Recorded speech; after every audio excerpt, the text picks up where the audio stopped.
we build robots in our company. We've built a lot of robots. That about 60% of everything we make in our company is assisted through robots. Yes.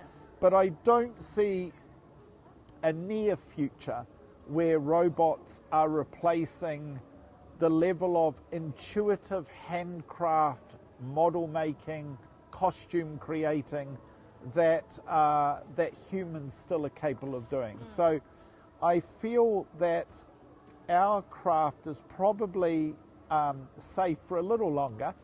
We also make location-based experiences. You imagine what it would take for a robot to build this behind us.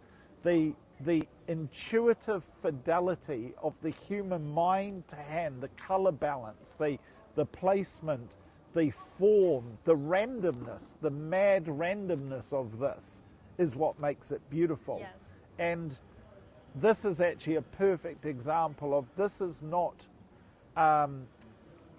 possible from an AI-driven robotic in the near future. Maybe sometime in the mid future, but not yet.